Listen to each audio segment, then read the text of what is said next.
¿Has escuchado hablar de la hormona del crecimiento? ¿Sabes cómo se produce en el organismo? ¿Qué alteraciones se pueden presentar y qué hacer si esto sucede? Hoy en Diálogos en Confianza, infórmate acerca de la hormona del crecimiento.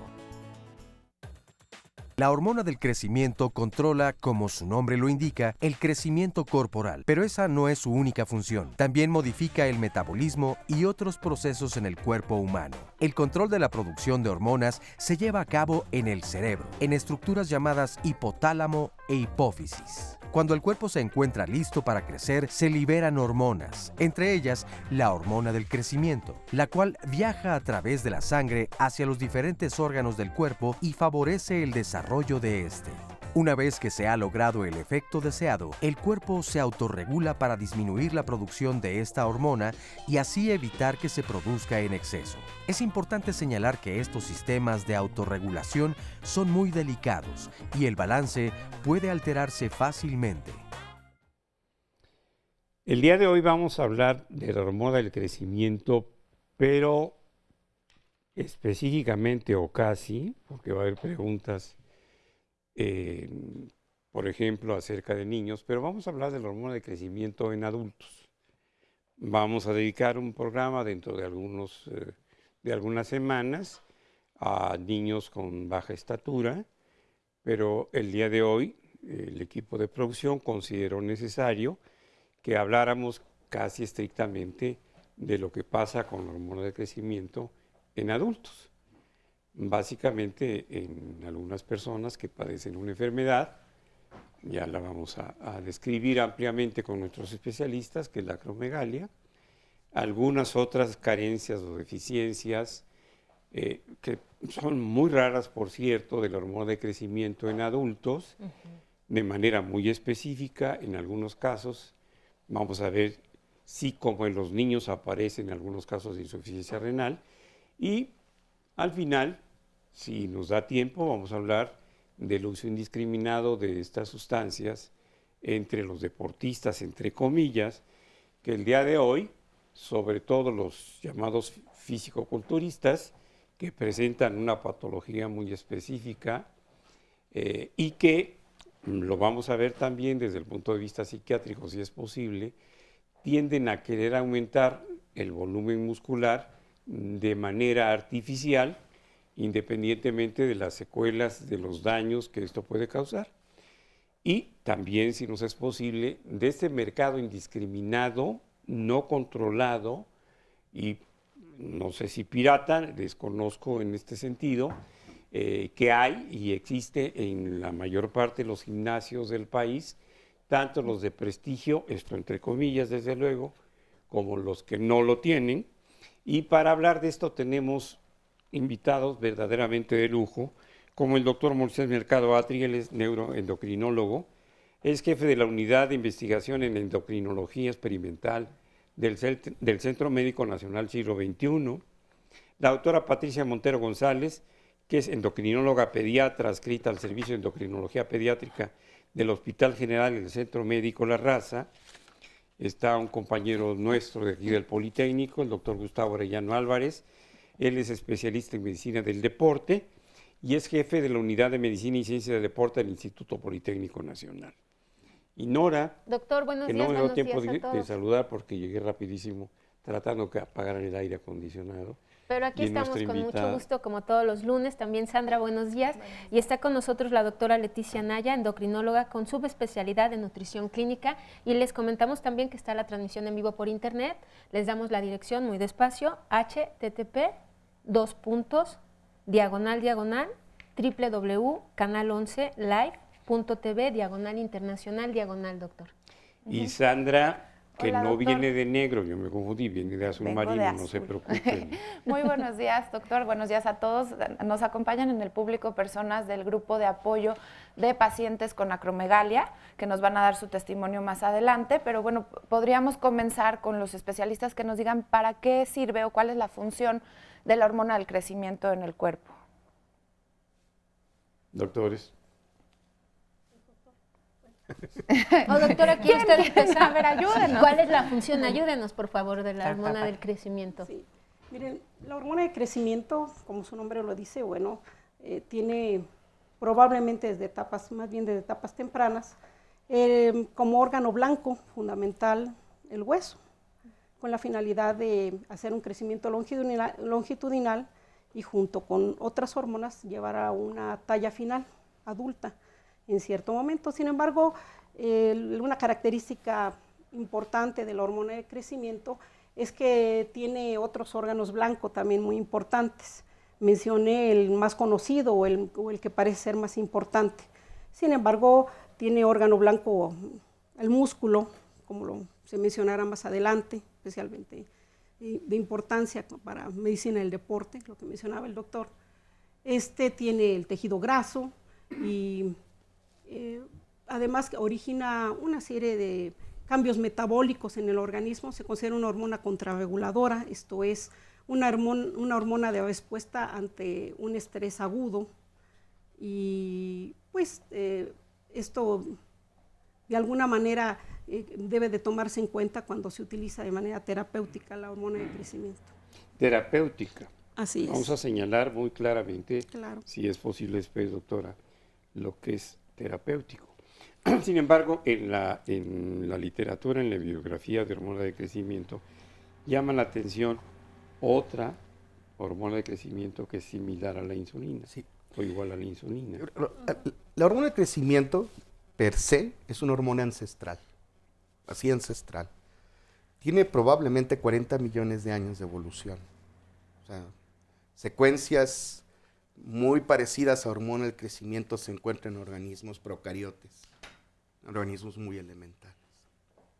Esto es de notarse porque tiene una función que trasciende el crecimiento.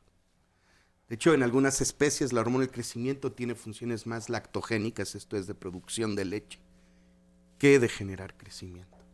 La hormona del crecimiento que se sintetiza en la hipófisis o pituitaria, hay que decir que de esta glándula llamada hipófisis, que es del tamaño de una avellana quizás, el 60% de las células de la hipófisis son células somatotrópicas, esto es, células productoras de hormona de crecimiento. Entonces, si existe alguna reverberancia, alguna redundancia en la hipófisis, es en el sentido de hormona de crecimiento. Y uno se pregunta por qué. ¿Por qué y para qué? O nada más ¿Por qué y para qué? ¿De qué sirve esta hormona? Entonces, no es nada más el crecimiento. La hormona del crecimiento se sintetiza en la hipófisis, y tiene efectos propios, pero su efecto de crecimiento no lo genera ella misma, sino tiene un embajador. Entonces, la hormona del crecimiento encuentra su receptor distribuido en todos los tejidos del cuerpo, pero predominando en el hígado. Y el efecto biológico es la generación de una sustancia que antes se conocía con el nombre de somatomedina C y ahora se conoce con el nombre de factor de crecimiento insulinoide tipo 1 o IGF-1. Entonces la IGF-1 es el mediador de los efectos somáticos, esto es de los efectos de crecimiento de la hormona del crecimiento. Tanto que si existen personas, por ejemplo, con mutaciones del receptor de hormona del crecimiento, que por más que le dé uno hormona del crecimiento no van a crecer, no generan IGF. Entonces, esto no quiere decir que todos los efectos de la hormona del crecimiento los realice la IGF-1. De hecho, se piensa que la mayor parte de los efectos metabólicos son independientes de IGF-1. Esto es, como decía Pati, el generar glucosa, por ejemplo, es una hormona contrarreguladora. Este es un efecto probablemente independiente de IGF-1. El efecto lipolítico, porque es una hormona, por eso le gusta tanto a los deportistas, porque es una hormona que construye músculo y destruye grasa, visto muy reduccionistamente. Si se usa o no terapéuticamente, aquí yo creo que el punto enfático es una sustancia de este tamaño, tiene alrededor de 190 aminoácidos, tampoco es tan compleja, que haya persistido filogenéticamente tantos años, debe tener muchas funciones. Además, el crecimiento en términos de estrés y sobrevida no es una prioridad. Cuando un ser vivo está sometido a una disyuntiva de vida o muerte, lo primero que se apaga es el crecimiento. Lo segundo es la reproducción. Entonces tiene muchas otras funciones. De hecho, estoy seguro que tiene funciones, por ejemplo, inmunológicas que conocemos muy poco, ¿no? Funciones, yo creo que tiene hasta efectos conductuales. Sí, hay estudios sobre la función en el sistema nervioso, su modificación o regulación, pues, de neurotransmisores tan importantes como la serotonina, como la dopamina. Por ejemplo, hemos encontrado receptores de hormona del crecimiento en todo el organismo. Son estudios que hicimos a principios de los 90. Hay receptores de hormona del crecimiento expresados desde las gónadas, ovarios, testículos, hasta áreas de la corteza cerebral.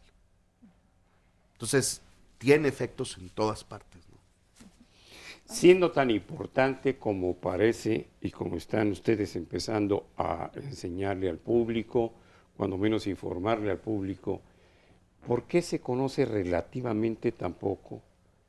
Por parte, obviamente, por los ciudadanos o los futuros consumidores o los probables consumidores. ¿Por qué se conoce tan poco? ¿Qué hay? ¿Ha sido realmente un misterio bioquímico, un misterio neuroendocrinológico? Porque además todavía no conocemos algún lenguaje coloquial suficientemente claro para expresar lo que esto es hacia el público. A veces se confundirán, ahorita nos van a decir, por favor, lo que no se entienda, que están estudiantes de medicina también, lo pueden preguntar, a ver si se puede desglosar en un lenguaje más sencillo, pero ¿por qué? ¿Por qué se sabe públicamente tan poco? Yo creo que tiene mucho que ver que no hablamos solo de hormona de crecimiento, aquellos que nos concentramos un poco más en su estudio, vemos que se llama el sistema de la hormona de crecimiento. Lo que decía el doctor es que si bien uno podría hablar de manera, de alguna manera simplista, decir que la hormona de crecimiento se secreta en la hipófisis, que está regulada por una hormona estimuladora, que es la hormona liberadora de crecimiento, y la somatostatina. Esta regulación, este equilibrio entre una hormona inhibidora y una hormona estimuladora permite una secreción pulsátil, o sea, la hormona de crecimiento no se secreta de manera continua, sino a través de picos, ¿sí? Para que se entienda más, picos que son más frecuentes en la noche, pero además, como decía también el doctor, algunos la consideran una prohormona porque llega a sus órganos blancos, ahí tiene que aumentar la sensibilidad y también favorecer la producción de las somatomedinas o IGF-1, como ahora se menciona, que es la más importante, el factor de crecimiento más importante, y de ahí unirse a receptores a nivel sistémico para producir todos los cambios metabólicos. Entonces, esto podría sonar de alguna manera que es todo lo que hace la hormona de crecimiento, pero es todo un sistema. Hay una serie de neuroreguladores que a su vez controlan la hormona liberadora de hormona de crecimiento a nivel hipotalámico. Y la voy a interrumpir, doctora, los voy a interrumpir, perdón. Porque vamos a ver si con un testimonio que está grabado por nuestro equipo de producción, podemos empezar también a entrar al tema de una manera un poquito más objetiva, porque sí resulta difícil para el público quizá captar todo esto. Sí, es muy complejo. También para muchísimos médicos, como yo comprenderé, que verdaderamente estamos en una inopia informativa acerca de este tema. Vamos a ver.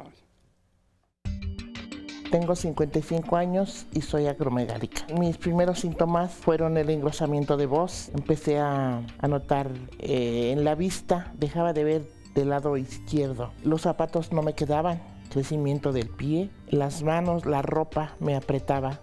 Yo aún no sabía qué era lo que me pasaba. Si me decían, oye, estás engordando, ¿qué te pasa? ¿Por qué estás así? Acudo al médico por lo de la vista y entonces el médico general es el que me dice, ¿usted siempre fue así con estas facciones? o ha notado cambios. Me dicen, porque de la vista no tiene usted nada, está perfectamente de la vista. Entonces, esto es algo ya más profundo, me dijeron. Y me canalizaron al hospital de neurología. Ahí en neurología me dicen que era acromegálica. Yo dije, pues, ¿qué es eso? Entonces ya me dijeron que era un tumor en la hipófisis, que me había producido ya todos los estragos que yo tenía en el cuerpo. Pues entonces ya empezó el peregrinar con doctores, ver qué es lo que teníamos que hacer, el tratamiento. Primero fue la operación y ya después de la operación tomar un medicamento, porque hasta ahorita no me han puesto ningún inyectado. Entonces me dan el tratamiento y después pues me dan radiaciones, 27 radiaciones, porque como a mí el tumor me oprime el nervio óptico, entonces no me pueden quitar todo por temor a que sangre y que yo me quedara ciega. Y aparte me oprime la hormona de crecimiento, por eso es que yo sigo agigantándome más, pero la tengo controlada. Me duelen las actitudes de la gente. No porque la gente sea cruel, como siempre se dice, o porque los niños sean crueles, sino que lo diferente a ellos les llama la atención. Y yo soy diferente a todos.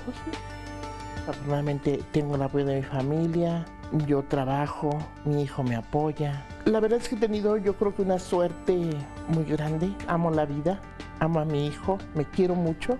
Entonces eso me da la pauta para seguir aprovechando todo lo que se me da. Pues agradecemos mucho el testimonio que acabamos de ver. Básicamente esos son los síntomas, me decía la doctora Leticia Naya. Si usted los tiene, más adelante en el programa les vamos a ir dando también las edades cuando se detiene ya el crecimiento, ¿verdad, doctora? Claro que sí. Lo importante es recordar que, que ya nos hablaron los expertos en la hormona de crecimiento, como su nombre lo indica, nos va a ayudar a crecer. Y en etapas de la vida importantes, sí, en la infancia, en la adolescencia, la producción de esta va a mayor. Pero sí, ¿qué es lo que va a pasar? ¿Qué es lo que va a pasar cuando pasa en los adultos? Después del programa se lo decimos. Bien.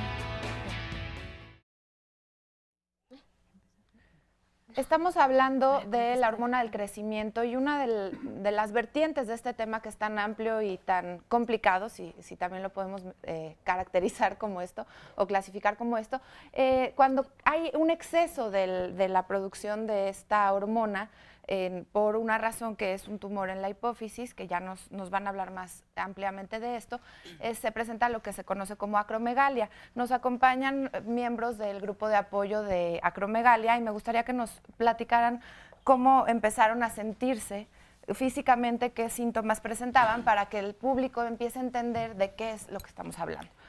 Uno de los factores más importantes es los dolores de cabeza, hinchazón, crecimiento de manos, crecimiento de los pies, inclusive en algunos casos de la cabeza, sudoración excesiva, fatigas.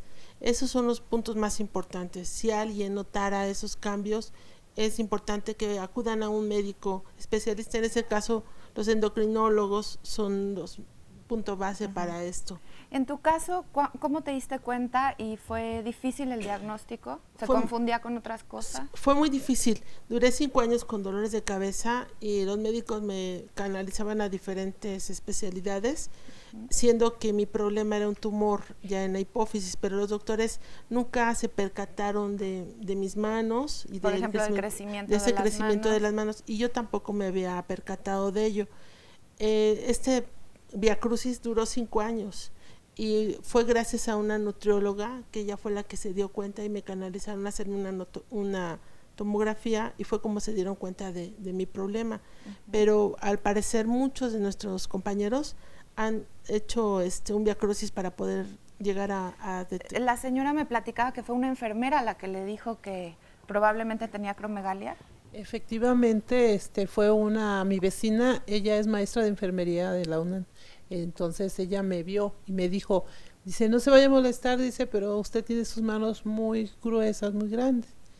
Dice, hay una enfermedad que usted aparentemente creo que la tiene.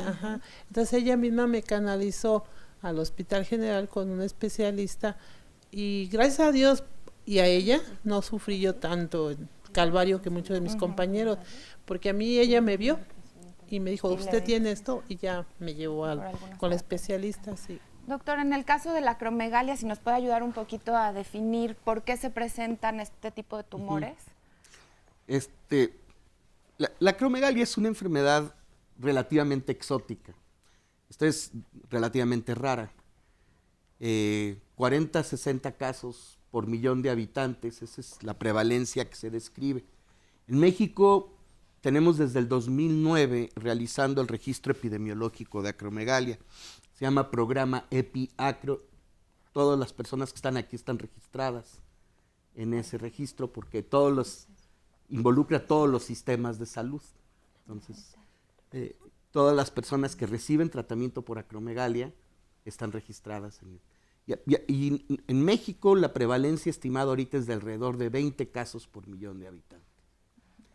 Esta es una enfermedad subdiagnosticada. Como la señora lo dijo claramente, el tiempo que transcurre entre el inicio de los síntomas y el diagnóstico puede ser de más de 5 años. De hecho, lo tenemos calculado en alrededor de 10 años. Porque los síntomas son de aparición insidiosa, muy lentamente, y van cambiando la fisonomía de la persona, pero a veces de manera muy sutil, tan lenta y sutilmente que los familiares no se dan cuenta. No es infrecuente que sean personas como la maestra enfermera que la diagnosticó usted, en ocasiones el dentista, a veces hasta la peinadora, o el oftalmólogo, que se den cuenta de que algo está diferente. Ya cuando los síntomas se presentan en forma florida, cuando hablamos de un diagnóstico del metro o de camión, ¿no? De que vemos a una persona con estas características y le decimos, usted tiene acromegalia. Pero el retardo en el diagnóstico puede ser hasta de 10 años y eso no ha cambiado. Desafortunadamente no ha cambiado, a pesar de que existen campañas de sensibilización de la acromegalia en prácticamente todo el mundo. Es importante acotar que el término acromegalia quiere decir crecimiento de las partes distales, viene del griego megalos y acro, la acrópolis. Acros, lo más distante. Lo más distante, y megalos es grande. Esta enfermedad está causada por un somatotropinoma, un tumor productor de hormona de crecimiento. Cuando se desarrolla antes del cierre de los centros de crecimiento, lo que llamamos las epífisis óseas, el resultado es algo que se llama gigantismo. De hecho, el término correcto de la enfermedad es acromegalia gigantismo. Entonces, así como algunas personas con gigantismo logran crecimientos longitudinales descomunales. Estamos hablando, por ejemplo, en los 30 vivió el gigante chino, bueno, el gigante de Alton, Illinois, que fue el hombre más alto registrado en la historia, 2.60 metros.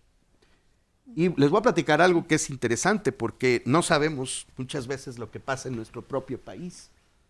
En México, en 1973, murió el hombre que durante la década de los 60 y de los 70 fue el hombre más alto del mundo, no el chino. Se llamaba Pepito el Terrestre, en Tampico, era un estibador del puerto de Tampico. Yo creo que usted es de Tampico, ¿verdad?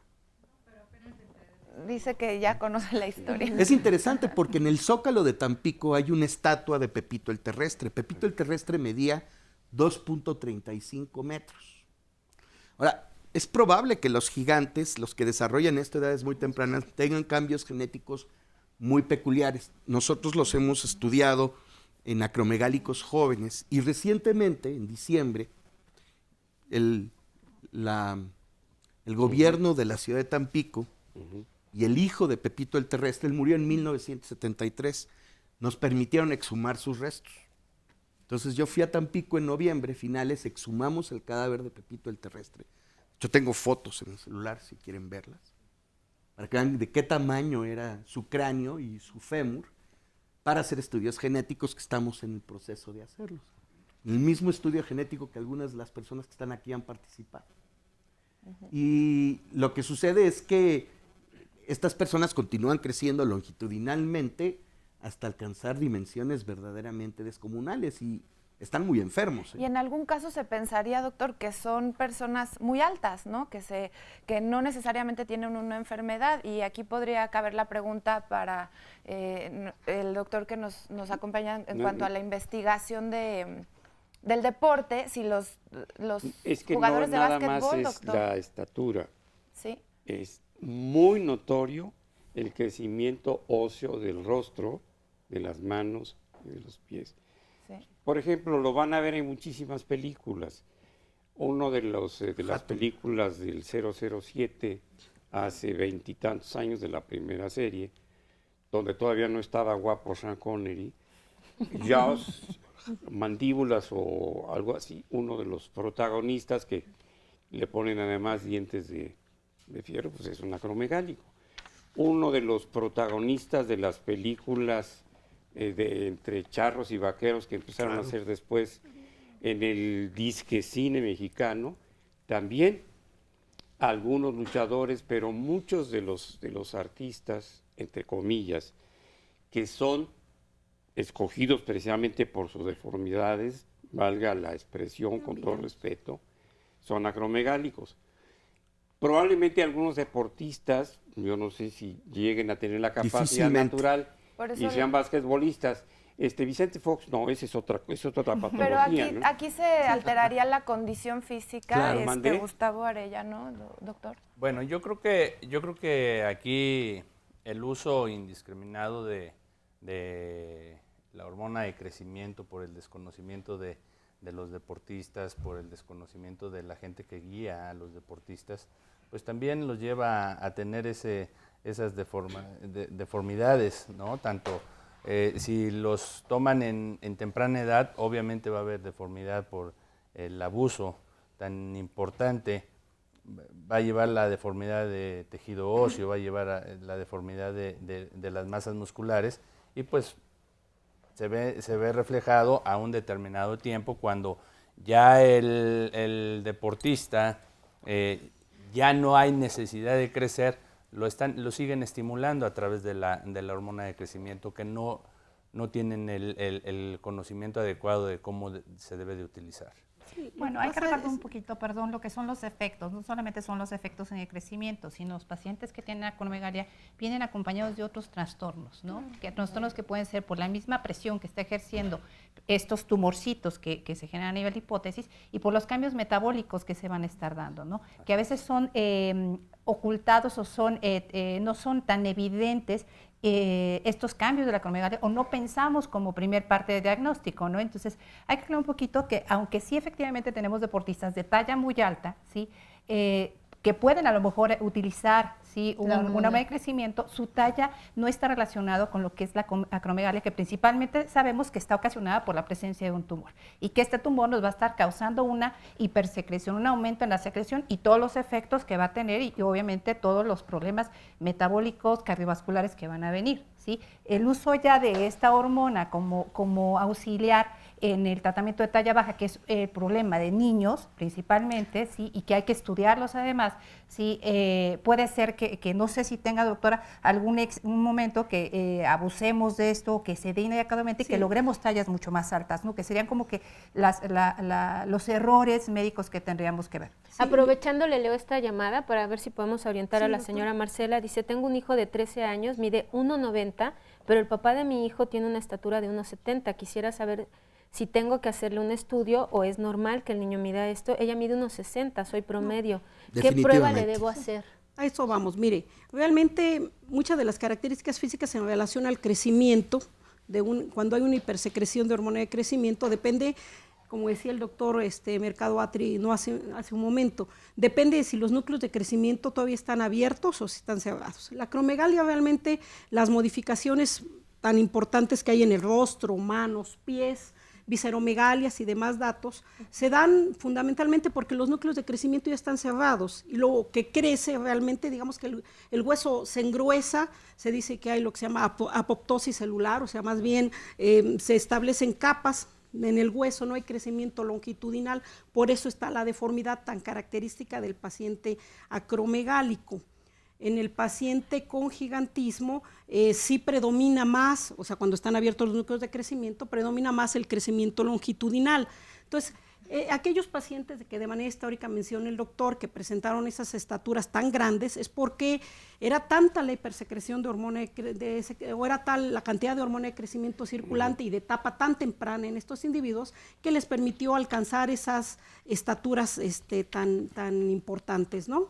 A diferencia de si se presenta este tumor, ya cuando los núcleos de crecimiento están cebados, va a ser más la deformidad propiamente. ¿Y las edades entonces específicas, doctora, que se puede presentar? Ahora, bueno, realmente la acromegalia se puede presentar a cualquier edad, aunque generalmente nosotros lo hemos visto más en etapa puberal tardía o bien en el adulto joven, como menciona el doctor, es cuando lo ve. Incluso nosotros utilizamos un término que se llama gigantismo acromegaloide, cuando está a punto de cebar núcleos de crecimiento, pero como ya están casi todos cebados, sí se estiran, pero también empiezan con algunos datos del fenotipo típico del físico característico del acromegálico. Es muy importante lo que dice de la edad, porque el gigantismo es, si yo hablé de 20 casos por millón de habitantes para la acromegalia, el gigantismo es considerablemente menos frecuente.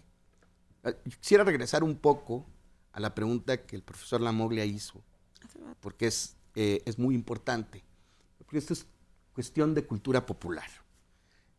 Sabemos qué es lo que yo sé de lo que hace un ingeniero químico o un ingeniero petrolero, muy poco, ¿no? Consumo gasolina y químicos, ¿no? ¿Qué sabe la gente de la cultura médica? Es muy prevalente el conocimiento de la tiroides, ¿no? Todos los que estamos gordos alguna vez nos hicimos un perfil tiroideo pensando que fuera la tiroides. Es la tragoides, no la tiroides. Y sí, ciertamente la diabetes ha alcanzado frecuencias de proporciones pandémicas. Es popular. Y entonces es muy popular la diabetes, la insulina. Ahora ya hasta los niños hablan de resistencia a la insulina. Todo el mundo habla de resistencia a la insulina. Como que yo le tenía resistencia a una novia medio gorda que tenía hace mucho tiempo, pero no. Yo no sé a qué se refieren con resistencia a la insulina, porque es un término muy complejo. Pero la hormona del crecimiento no es vox populi. Y empieza a serlo porque están cada vez surgiendo más atletas de alto rendimiento que usan hormona del crecimiento. Y el problema de la hormona del crecimiento es que es muy difícil de detectarla en los procesos de antidoping, porque la hormona del crecimiento que se usa es recombinante humana, es idéntica a la que fabricamos. Y no hay manera de definir los niveles normales de los niveles anormales en un atleta. Entonces, la hormona del crecimiento, a pesar de que tiene una gran importancia y ha sido emblemática desde todos los puntos de vista, porque esto a la acromegalia la describe un neurólogo que se llamó Pierre Marie, pero ha fascinado a casi todos los médicos y fisiólogos y bioquímicos en la historia moderna de la medicina, porque tiene efectos verdaderamente variables. Entonces, ciertamente ese chico necesita atención médica. Ahorita le decimos a dónde puede ir después del corte. Síganos viendo, por favor, y si usted tiene dudas, lo invitamos a que se comunique.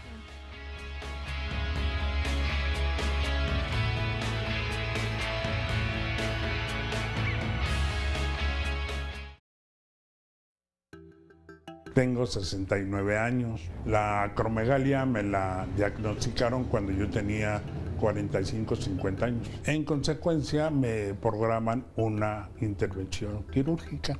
Inclusive me dijeron que si era necesario una segunda operación, porque no podían retirar todo el problema, porque si lo retiraban el microadenoma, podía afectarme la vista. Entonces me dijeron que íbamos a ver cómo reaccionaba con esa y que quedaba pendiente una segunda, que esta segunda operación sería con rayo láser. Yo soy aficionado a las motocicletas y un día que estaba yo ahí en descanso limpiando mis motos, me di cuenta que tenía 5 cascos. Entonces dije, no, porque tengo 5 y ya los empecé a revisar y fue que primero usaba un tamaño, otro más grande, hasta el actual.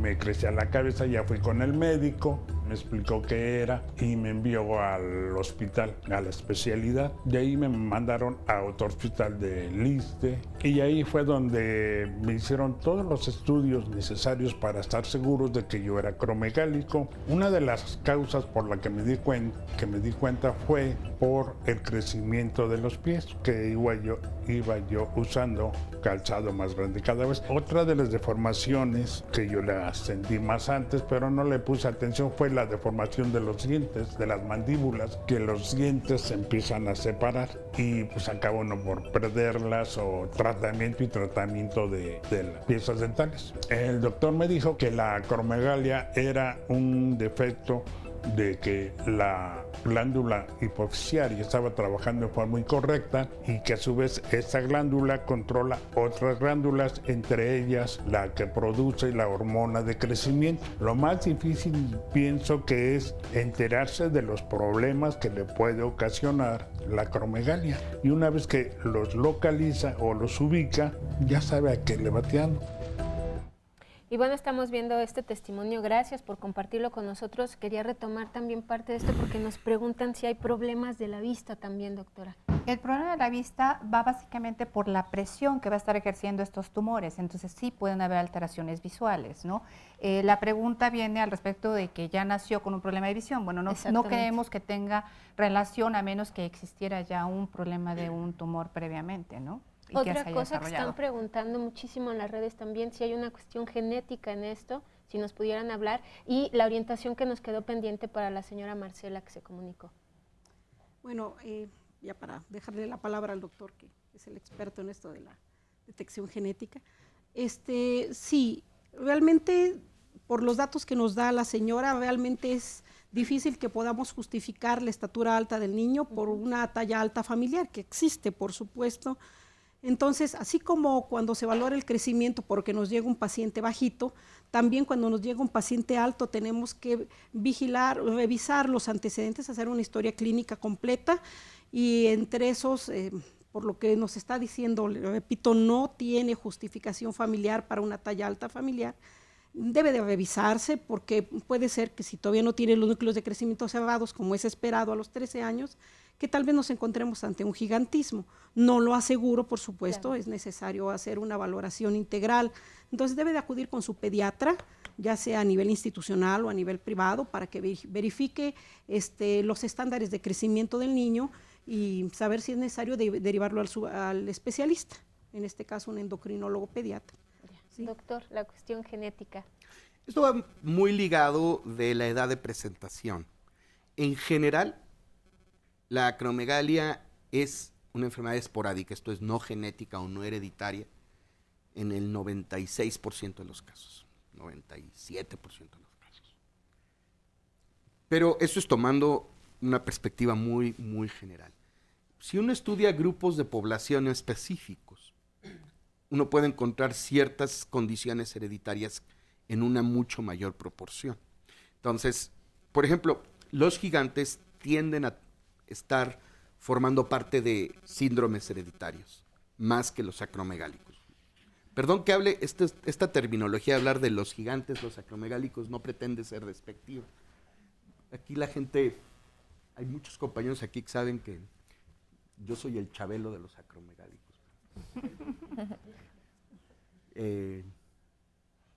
La idea es, las personas con acromegalia y las personas con gigantismo generalmente no forman parte de síndromes hereditarios, salvo cuando son de aparición muy temprana. Hay algunas alteraciones genéticas ya bien identificadas que explican este 4 o 5% de los casos. Los patrones de herencia no son lo que llamamos mendelianos clásicos. Generalmente existen casos de acromegalia o de gigantismo en el contexto de lo que llamamos neoplasia endocrina múltiple, donde hay una sustancia que se llama menina, que es la menina es una proteína que se dedica a suprimir tumores. Todos la tenemos. Cuando está alterada, inactivada, entonces surgen tumores. Entonces aquí hay tumores en distintas glándulas. Hay otra condición genética que es el complejo de Carney, donde se asocian tumores en distintas glándulas endocrinas. Y finalmente, lo más reciente son mutaciones de una proteína que se llama AIP, o proteína de interacción con hidrocarburos arilados, que no lo puede repetir. El punto es que estos cambios genéticos se encontraron al revés. O sea, se hicieron grandes estudios de población y se fueron buscando genes candidatos hasta que se aterrizó en estos loci, en estos lugares en el genoma. Lo que es interesantísimo, por ejemplo, históricamente hablando, en cuanto al AIP, hace muchos años, en el siglo XVIII, existió un gigante célebre en Irlanda que al morir su osamenta fue donada al Museo Hunteriano, que está en Londres. Y ahí estaba esta calavera de 2.20, 2.30. Este hombre fue célebre porque se dedicó actor de circo, pues. Recientemente, mi colaboradora, Marta Corbonitz, del Instituto Osler de la Universidad de Londres, consiguió un permiso para obtener un diente de esta osamenta. Y entonces se encontraron cambios en este AIP. Y son los mismos cambios que hemos encontrado en algunos acromegálicos mexicanos. Cambios genéticos muy puntuales. Entonces, pues es muy interesante cómo las poblaciones convergen, ¿no? Y nos están preguntando aquí, Sandra, tú que tienes también ahí a los testimonios, que si ellos nos pudieran compartir, ya lo hemos visto en los testimonios que tenemos grabados y en los que nos han compartido, pero ¿cuál es la problemática que ellos enfrentan en este día a día? Porque muchos de ellos nos comentan que en realidad los ven, perdón la expresión, y está entre comillas aquí, normales, que entonces ¿cuál es la problemática que presentan, que viven? En el testimonio anterior que vimos decía la señora que no, que a ella le habían molestado, también me platicaban que en el grupo de apoyo manejan mucho los temas como autoestima, porque obviamente están enfrentando un cambio físico, un cambio emocional importante, y aquí me gustaría que nos contara Román cómo ha vivido esto. Su caso fue muy extremo porque a él el tumor se le reventó, entonces estuvo prácticamente al borde de la muerte, pero ¿cómo fue presentándose la enfermedad? En su caso dice que casi no tenía ningún síntoma. No, así es, en mi caso nomás hubo 2 veces que me checaron la presión, me retuvieron en la clínica, pero realmente yo no supe que tenía la acromegalia hasta que se reventó el tumor. El tumor y estuvo muy grave. Y estuve yo muy mal, muy grave, y llegué al centro médico. Ahí me canalizaron, el doctor López Félix fue el que me hizo la cirugía y detectaron que sí estaba reventado el tumor. O sea, para que veamos lo grave que puede llegar a ser un caso en donde no hay un diagnóstico previo porque no había una sintomatología específica. Si usted se acuerda, por ejemplo, haciendo memoria, ¿podría decirse que notó algún cambio en sus manos, en sus pies? Pues un poco sí, son las pequeñas manos las que tenemos, un poco en los pies. Y el mentón fue muy poco, pero realmente así cambios drásticos como los compañeros pues no ha habido. Como el caso también que veíamos en la cápsula del testimonio, el caso de José Luis que nos acompaña aquí, me platicaba que no le quedaban de repente los cascos porque él anda en moto, ¿no? Los cascos, las botas, pero bueno, no se imaginaba que necesariamente fuera una enfermedad hasta que ya acudió al médico. Y aquí cabría también la pregunta, doctora, si nos ayuda para cuál es el tratamiento. Por ejemplo, a él, bueno, la cirugía es un caso ya extremo, pero a todos los demás pacientes se les aplica ¿qué tratamiento? Regularmente hay que valorar, hay que individualizar y ver la situación, ¿no? Como decíamos, una de las causas principales es la presencia de un adenoma, de un tumor. Entonces, si hay que resecarlo, si hay que quitarlo quirúrgicamente, pues bueno, es la indicación. A veces utilizamos algunos otros fármacos específicos que van a actuar para reducir de alguna manera el efecto que está teniendo esta hiperproducción. Pero hay que tomar cada caso, ¿no? No todos crecen, a veces son pequeños microprolactinomas, pequeños adenomas, sí, que pueden ser hiperproductores de hormona del crecimiento. Entonces, siempre lo más importante yo creo que es estudiar al paciente. Es difícil, esta enfermedad, como ya lo decía el doctor Mercado, sí, es una enfermedad que se presenta muy poco, que es poco común y que es muy, no tiene estos síntomas tan espectaculares, sí, que nos lleve a acudir al médico. Entonces, obviamente le digo, ¿cuál sería el tratamiento? Pues bueno, nos encantaría que todos los estudiáramos si es que tienen pequeños cambios metabólicos, o sea, todos los pacientes, no todos los pacientes obviamente que tienen un problema con la glucosa, con los lípidos, van a ser acromegálicos, pero hay que ser un poquito, buscar esa enfermedad, ¿no? O sea, el paciente relativamente lo que nos va a referir es esto: tengo un crecimiento, tengo una ansiedad, tengo crecimiento, tengo cansancio, tenemos, empezamos a retener líquidos. Dolor de cabeza. Entonces, no son específicos los datos clínicos que nos dan, y eso es lo que dificulta, ¿sí? Diagnosticarla en etapas tempranas, ¿no? Y el tratamiento, pues obviamente yo creo que es individualizar, dependiendo de la situación y el tipo de adenoma que tengamos que resolver. Y usted quería retomar también esta parte de si los pacientes buscan ayuda de inmediato o estas manifestaciones ustedes las van observando y acuden a un especialista, porque es esa parte también, si acuden. Tenemos ahí la señora que está la señora me decía que sí, y que ¿con qué se confundió usted? Me estaba contando. Pasó una cosa muy curiosa en mi caso, como yo sufría frecuentemente dolores de cabeza. El día que me presenté al hospital me dijeron, es que aquí no atendemos migraña. Y no era migraña. Yo creo que ahí lo importante hubiera sido que que buscaran más allá, me claro. hubiera mandado a hacer una resonancia. Oiga, y de la parte que me decía que se le quitó la menstruación. Recién me había casado, entonces dejé de menstruar, me canalizan con el ginecólogo, pues obviamente no estaba yo menstruando porque ya empezaba el problema de la acromegalia. Pero se pensó en un embarazo incluso. Sí, pero es que hay que hablar de aspectos que son de clínica médica muy, muy, muy sencillos. Cada vez que existe un crecimiento de cualquier tipo dentro del cráneo, que es una caja ósea cerrada, hay 3 síntomas fundamentales: disminución de la agudeza visual, dolor de cabeza y en ocasiones lo que se llama vómito en proyectil o vómito cerebral, cuando ya es muy importante el crecimiento. Pero entre la presencia concomitante de dolor de cabeza y disminución de agudeza visual, se tiene que pensar casi de inmediato en que pudiese haber un problema de hipertensión intracraneal. Eso lo tienen que decir todos. Fíjese que coinciden estos síntomas. Ahora, la hipófisis o alrededor de la hipófisis pasan la vía óptica. Por eso es que precisamente cuando la tumoración está ahí en la hipófisis, en un lecho óseo que se llama silla turca de un hueso que se llama esfenoides, es que se puede comprometer la vía visual. Entonces, es muy importante la disminución de la agudeza visual y el dolor de cabeza. Luego, hay síntomas que tienen que ver con otros factores endocrinos que dependen también de la función hipofisiaria. Uno de ellos son aumentos en la secreción de algunas sustancias, de algunas hormonas. Si una mujer que tenga estos síntomas tiene disminución de la libido o alteraciones en la menstruación cuando está en la etapa fértil, es muy sencillo hacer, por ejemplo, un perfil hipofisiario o hacer una determinación de una sustancia que incluso llega a producir una secreción láctea que se llama galactorrea.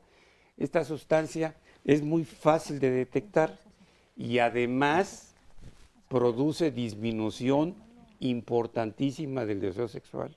Se llama prolactina esta sustancia. Doctor. Entonces un índice de prolactina también. Y luego, los adenomas de hipófisis, hay un tipo de adenoma que causa una enfermedad muy rara que se llama diabetes insípida. También se puede determinar. Es decir, sí hay manera. Sí, lo que pasa es que el médico poco entrenado clínicamente jamás se le ocurre. A veces no, exactamente. No, de eso quiere hablar la doctora Naya. Si se pueden hacer todos estos estudios, ¿por qué no se realizan? No se realizan porque no pensamos como primera causa de estos datos de una acromegalia. O sea, vamos buscándolo y por eso se retrasa, claro, el diagnóstico. Porque cuando a mí me llega un paciente con dolor de cabeza, lo primero que pienso no es hacerle una prueba de supresión con para buscar hormona de crecimiento. O sea, por supuesto que no lo voy a pensar, ¿no? O me llega un paciente con la presión elevada o que tiene un problema cardíaco de crecimiento, no lo buscamos buscamos? Regularmente son diagnósticos que se van haciendo de descarte cuando vamos dando tratamiento a una patología y esta enfermedad no se corrige adecuadamente y entonces vamos buscando y vamos descartando hasta que llegamos a este diagnóstico. Doctor, ¿se va a retirar? ¿Ya no nos va a acompañar? Entonces le damos las gracias por haber estado con nosotros, por toda la información. No, gracias a ustedes. Continuamos con el programa.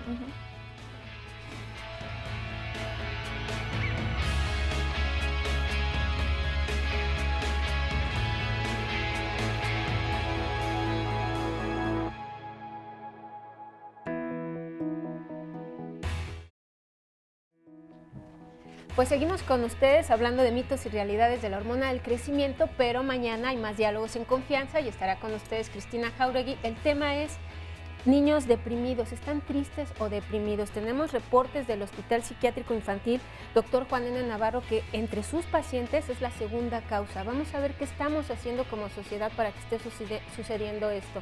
Mañana, si usted quiere participar, si su hijo está deprimido, si ya tiene el diagnóstico, si usted tiene la duda, lo esperamos aquí a las 9:30 de la mañana. Va a haber especialistas que lo pueden orientar de manera profesional, así que no se lo pierda. Y ahora lo invito a ver una cápsula sobre el abuso que se está haciendo de la hormona del crecimiento, porque también hay un uso indiscriminado de esta hormona. La tecnología médica ha permitido que se comercialice la hormona de crecimiento para uso médico. Sin embargo, no se debe emplear de manera irresponsable. Existen algunas indicaciones muy claras para el uso de esta hormona, como son la deficiencia comprobada en niños y adultos y tener una enfermedad que condicione talla baja. Desafortunadamente, la hormona del crecimiento está siendo utilizada para procedimientos en los cuales no ha sido autorizada por los sistemas de salud a nivel mundial, ya que aún no se ha demostrado que en verdad sea de utilidad, como es el caso de su uso en atletas que desean aumentar su masa muscular y en adultos mayores que quieren retrasar el envejecimiento. El uso de esta hormona debe ser indicado por un endocrinólogo, si es que existe un diagnóstico médico que lo avale. La presentación, dosis y modo de empleo deberá ser calculada por el especialista y ajustada de acuerdo a cada paciente, su enfermedad y evolución. Algunos de los efectos adversos de la hormona de crecimiento utilizada indebidamente son dolor muscular y de articulaciones, retención de líquidos y enfermedad cardíaca, entre otros. Así que no arriesgues tu salud. Mejor, consulta al especialista. Perdona, que aparentemente ya estamos pasando a otra temática del mismo programa y del mismo estudio e información sobre el hormona del crecimiento. Sí valdría la pena, antes de continuar, que nos ayudara para el público que nos escucha, a ver si alguien sospecha, después de que han visto los testimonios, han escuchado a los especialistas, que pudiese tener esto y llegar aquí sí realmente a orientar al médico que lo va a ver o que lo está tratando, sobre todo en algunas instancias, en algunas instituciones, donde la prisa a veces por hacer el diagnóstico es obligada por razones burocráticas. ¿Qué exámenes pudieran sugerirse que debe exigir o recomendar el propio paciente al médico ignorante, como yo comprenderé? Sí, bueno, porque a mí me tiene... Yo creo que una de las los médicos no sabemos de todo. Entonces, mire, doctor, yo tengo entendido que esto puede pasar y me han sugerido esto. ¿Podría hacerme el favor de canalizarme o indicarme esto y esto y esto? ¿Cuáles serían los exámenes recomendables mínimamente? Bueno, mire, en edad pediátrica, porque realmente es a lo que me concentro yo en mi ejercicio diario, le puedo decir que hay que verificar, en este caso generalmente la hipersecreción de hormona de crecimiento se presenta más en etapa puberal y puberal tardía, como les mencionaba hace rato. Es muy importante establecer si el niño tiene desarrollo puberal. Un pico de crecimiento que lleva a la estatura final es fundamental, el que se presenta asociado a los caracteres sexuales secundarios. Entonces, un pediatra, o sea, acucioso, no solo el especialista, que como en mi caso debe de revisar si el individuo se encuentra en el segundo brote de crecimiento puberal, que se denomina, para ver si esa es la causa de que tenga una velocidad de crecimiento alta. Esto amerita conocer el crecimiento normal en un individuo, las etapas en donde presenta más los dos géneros, niños y niñas, presentan ese aumento de velocidad de crecimiento fisiológico que presenta. Si el muchacho ya no debe de estarlo presentando, entonces es un paciente sin antecedentes, como el que nos mencionaban en uno de los audientes. Definitivamente, y no tengo yo antecedente de una talla alta familiar, la simple curva de crecimiento acelerada, cambiando su percentil familiar, ya me está mostrando a mí, la simple curva de crecimiento me va a decir que este niño ya se está saliendo de lo esperado. Segundo, lo que tengo que hacer en este caso es revisar si tiene núcleos de crecimiento cerrados. Si ya están cerrados, entonces quiere decir que tampoco debe estar creciéndole ninguna parte del cuerpo, especialmente longitudinal. ¿Cómo se checa los núcleos cerrados? Porque se escucha bien, pero eso ¿cómo lo checa? En edad ósea. Esto va también muy dirigido a los muchachos que tenemos aquí en estudiantes de medicina.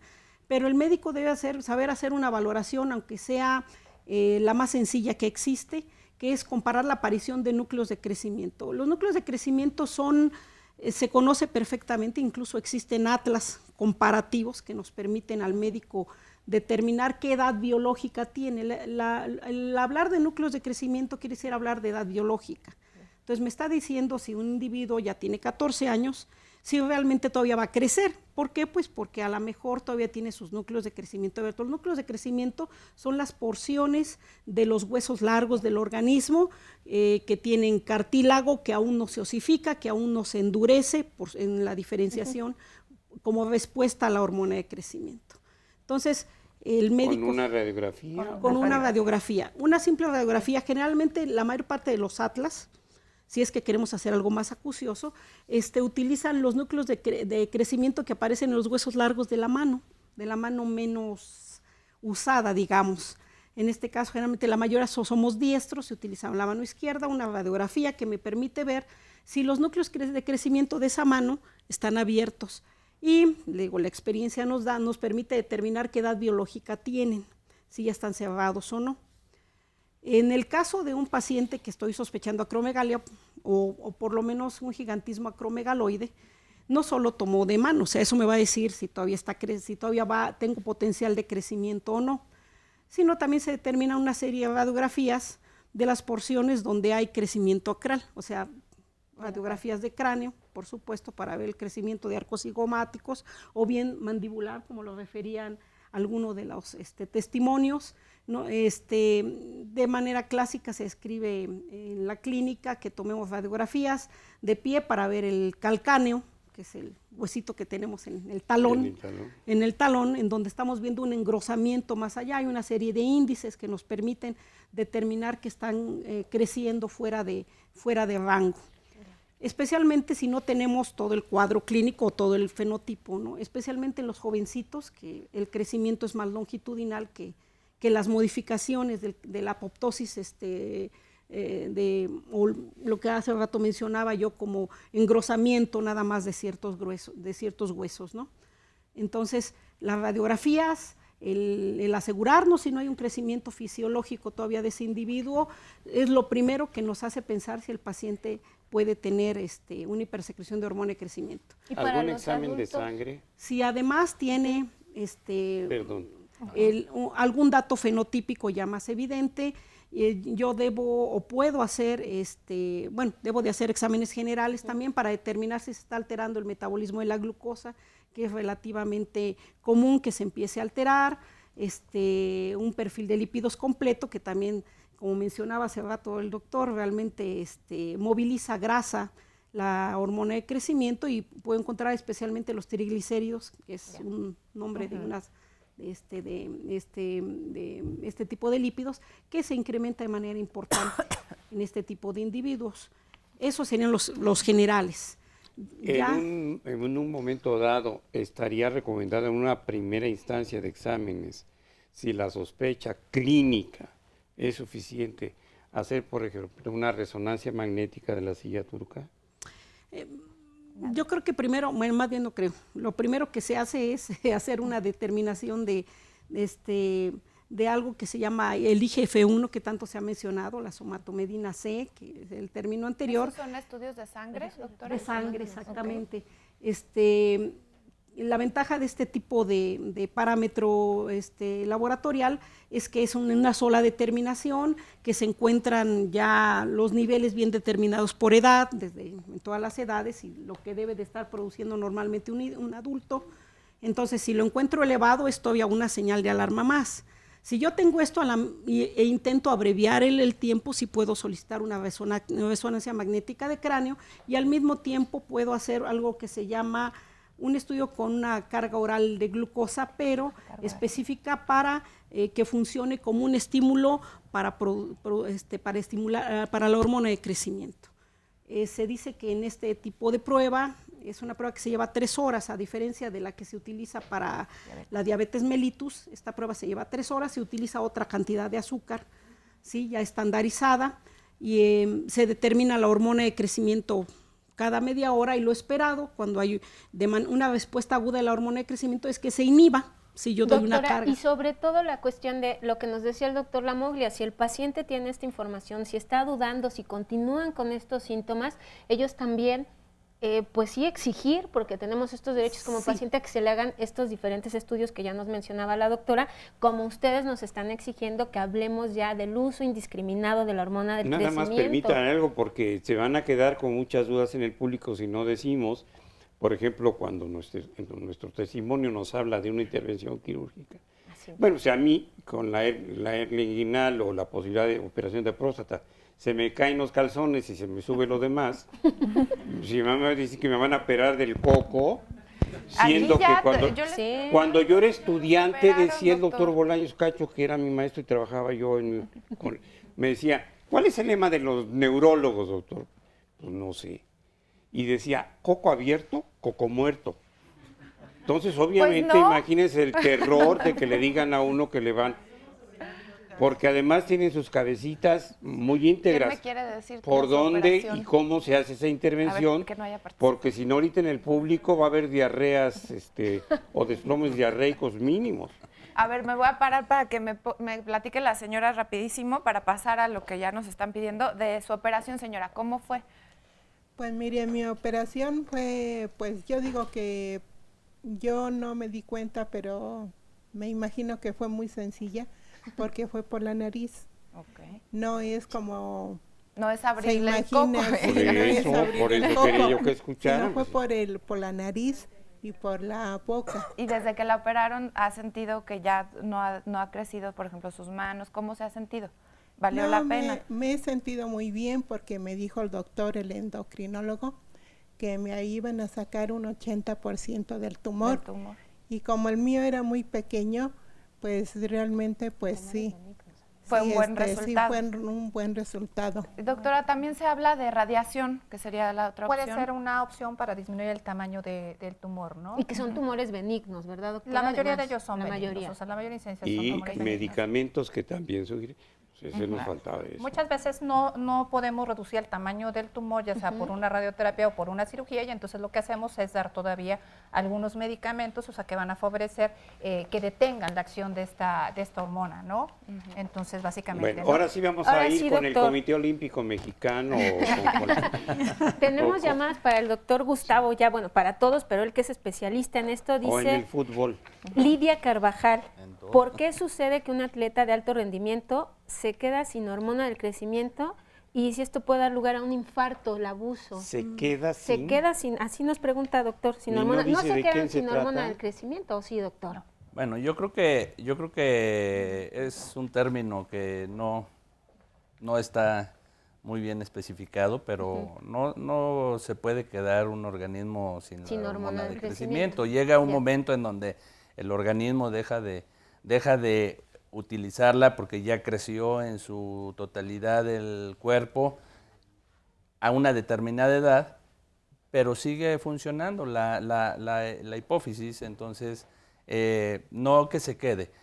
No le veo ninguna relación a que vaya a tener un infarto por esta situación. Entonces, ¿cuál es la complicación del uso indiscriminado? O sea, la complicación obviamente es por todos estos efectos que tenemos. O sea, ya vimos el efecto que tiene en el crecimiento en el adulto, ya vimos el efecto que tiene a nivel de cardiovascular, a nivel del músculo y demás. El corazón es un músculo, entonces nos va a ayudar también que ese corazón crezca, ¿sí? Entonces, cuando nosotros estamos usando, sí, de manera inadecuada, y inadecuada es que no hay una justificación. Sí tenemos una enfermedad o una patología en el adulto, que es una deficiencia, ¿sí?, de la hormona de crecimiento. Hay una disminución de la hormona. Normalmente durante las etapas de la vida nosotros tenemos etapas donde vamos a necesitar más y se secreta más, ¿sí? En las etapas de los adultos, ¿sí?, la cantidad o la necesidad de hormona de crecimiento no es la misma que en un adolescente. Y hay algunas personas que pueden presentar, ¿sí?, esta deficiencia, ¿sí?, en la secreción. Sigue habiendo una secreción, pero no es la necesaria. Entonces podemos tener algunas enfermedades ahí que creo que también vamos a ver. O sea, el problema es que en el individuo sano, ¿sí?, el uso inadecuado es que no la necesita, va a generar cambios. No nos va a dar una acromegalia a menos que utilicemos grandísimas cantidades. Sin embargo, sí nos va a generar cuestiones de salud, ¿no?, cuestiones cardíacas que pueden más bien estar relacionadas con la pregunta, ¿no? Y el abuso de esta hormona me puede llevar a un crecimiento cardíaco y me puede llevar a un infarto. Pues sí, posiblemente, porque además hay un engrosamiento ahí de las carótidas. carótidas. Yo sí, ahorita que nos complemente el especialista, pero a mí me da la impresión de que la pregunta está hecha con una información, vamos a decir, mediana, porque lo que puede ser es que este supuesto atleta haya estado abusando innecesariamente de la hormona del crecimiento, la suspende, baja el rendimiento al que estaba acostumbrado con la sobredosis, el estimulante, lo que sea, y entonces sí para abajo, no solamente en el aspecto físico, sino en algunas otras caídas del desempeño, y pues sí puede llegar a tener un problema. Pero sí se está usando, vamos a ir al corte, pero si regresando nos contestan, y si está regulado, porque también nos están preguntando aquí, si, mire, en el club en el que yo asisto la ponen para rejuvenecer, con eso nos quedamos, vamos a un corte y regresamos. ¿En el club qué? Donde ella va, la ponen para rejuvenecer, doctor, para lo que se está utilizando. ¿Y rejuveneció? Pues no la he visto, pero ella dice que no puede.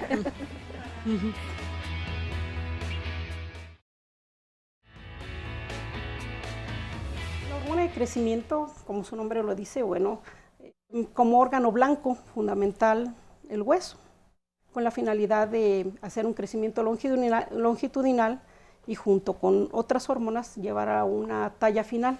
Una característica importante de la hormona de crecimiento es que tiene otros órganos blancos también muy importantes. La hormona de crecimiento que se sintetiza en la hipófisis o pituitaria. Además, el crecimiento en términos de estrés y sobrevida no es una prioridad. Cuando un ser vivo está sometido a una disyuntiva de vida o muerte, lo primero que se apaga es el crecimiento. Hemos encontrado receptores de hormona del crecimiento en todo el organismo. La hormona del crecimiento no es vox populi. Hay atletas de alto rendimiento que usan hormona del crecimiento. Pues ya vimos el resumen de lo que pasó en la primera hora, un poquito más. Veíamos al doctor Mercado que nos habló de acromegalia, ya se retiró el doctor, tenía cosas que hacer en el hospital, pero seguimos aquí con nuestros invitados y antes de irnos al corte leíamos estas llamadas de Teresa Gómez que nos dice que en el club donde ella asiste ponen la hormona del crecimiento para rejuvenecer, doctora. Doctor, también nos hablaban que si está regulada, no está regulada, que en los gimnasios de verdad los ni siquiera son médicos, sino los entrenadores, instructores son los que la recomiendan con esteroides. ¿Cuál es la diferencia? Vamos puntualizando todo esto, doctor. Claro, también son unas hormonas que tienen como efecto secundario favorecer el crecimiento del tejido muscular. Entonces, regularmente lo que hacen es usar ambos hormonas, ¿sí?, ambos fármacos, para mejorar, o sea, incluso la resistencia física que tienen para la realización de la actividad física que están practicando, ¿no? Entonces, pues bueno, definitivamente creo que nos tiene que quedar muy claro que no está regulada, que la sustitución o el reemplazo a la hormona de crecimiento, sí, está en enfermedades muy indicadas, muy precisas, sí, y solamente cuando hemos hecho pruebas, o sea, que me están indicando que efectivamente hay una necesidad. Actualmente el problema que tenemos es que es un fármaco, es una hormona donde tiene acceso todo el mundo, o sea, tú vas a la farmacia, la compras, te la dan y en el instructor te la aplicas, sin saber exactamente la dosis, cómo empezar, si es una dosis de todos los días, si empezamos con una cantidad pequeña, empezamos con una cantidad mayor. Entonces, no está regulado, que eso es muy malo en nuestro país, que no esté regulado esto, pero sí está muy difundido, ¿sí?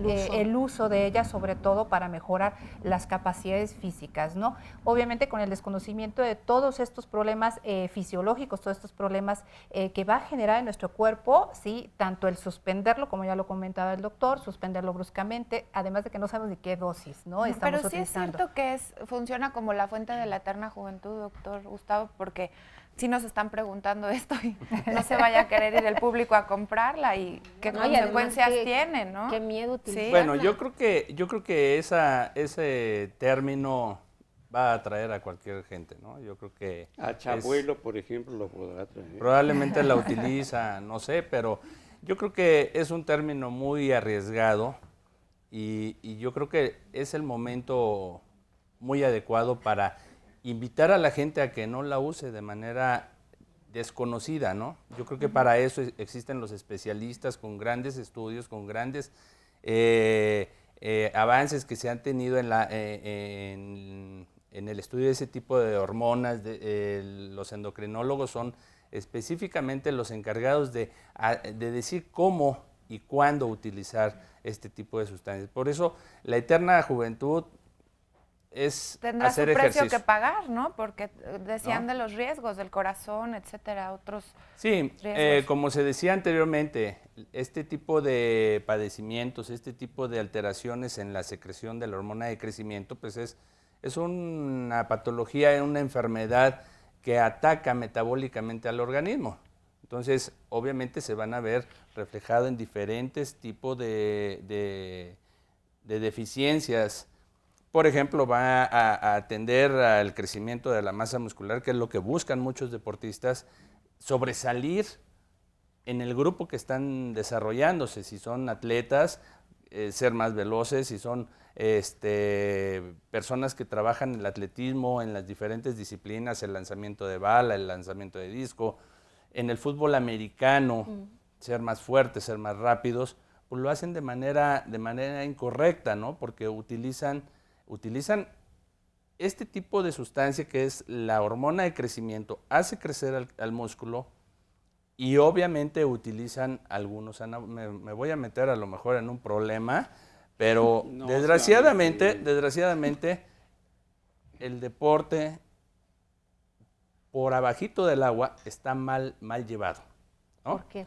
Por abajito, por en medio y por arriba, doctor. Es que está siendo muy prudente. Es que estoy siendo, la verdad estoy siendo prudente porque yo a eso me dedico y desgraciadamente el deportista cuando le facilita la mala orientación, cuando se les facilita el crecimiento de masa muscular, le construyen un monumento a quien le guió a ese crecimiento muscular. Y dicen, esto es un dios, ¿sí? Pero nosotros como médicos del deporte siempre vamos a invitar al deportista, primero que nada, a hacerse una evaluación médica deportiva. Conocerse cómo está funcionando su organismo en el momento previo.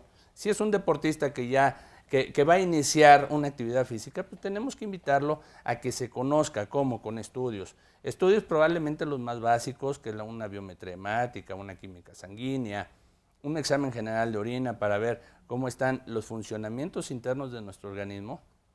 Y posteriormente, pues si empezamos a ver esas sospechas, esos foquitos amarillos que se encienden en que tenemos elevados los triglicéridos, en que tenemos alteraciones de la glándula del páncreas y que tenemos alterado lo que es el hígado, pues entonces empezamos a encaminar. Los médicos ¿no lo puede reportar a algún lugar a ese deportista?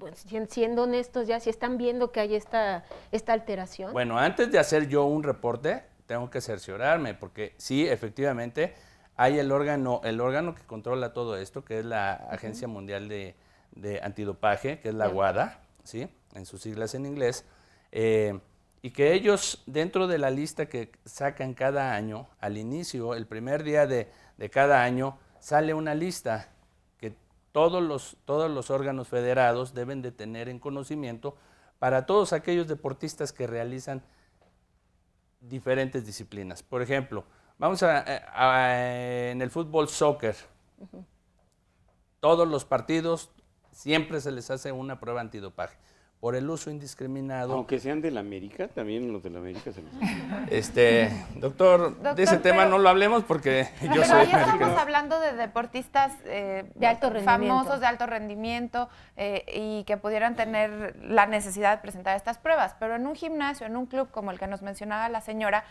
la vecina, la amiga, la comadre te recomienda. ¿Y por qué se vende esta hormona? Primero, ¿cómo se hace? ¿Es sintética?